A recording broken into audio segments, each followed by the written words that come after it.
Nah, hadiah kau. Tak kau.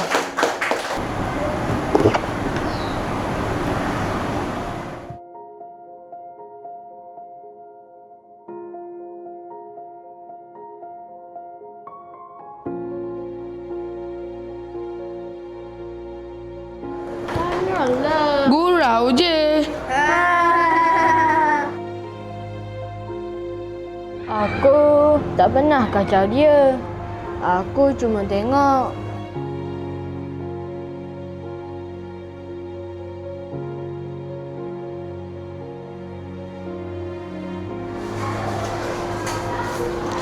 Jam baru ke? Wah, cantik. Nak pinjam boleh?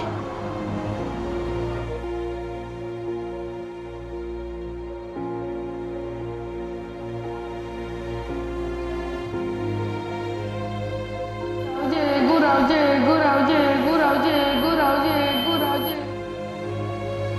Nak lapor ke tak?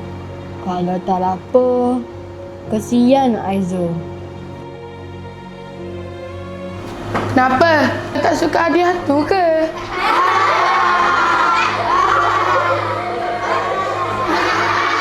Dah, berhenti! Korang ni dah melampau!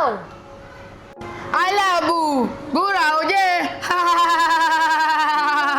Kalau dia dah minta berhenti tapi kita teruskan, itu bukan gurauan.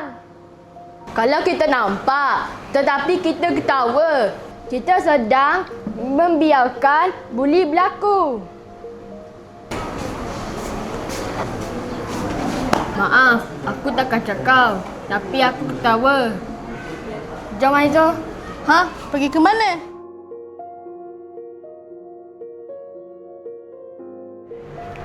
Assalamualaikum. Boleh kami jumpa cikgu? Boleh. Duduk. Macam ni cikgu. Ya. Teruskan. Dan cikgu kagum dengan kamu berdua.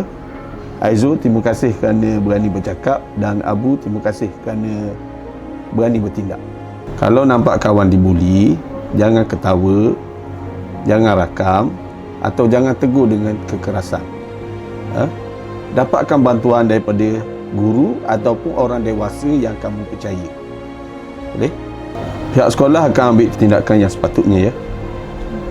Kami sedar, cikgu. Kami tak akan buat lagi. Baik. Saya percaya dengan awak semua. Okey? Dan saya doakan yang terbaik untuk awak semua. Semoga jadi murid yang berguna suatu hari nanti.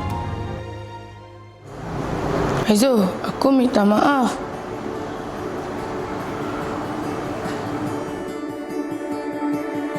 The plans we make and chances we take, I feel everything more with you.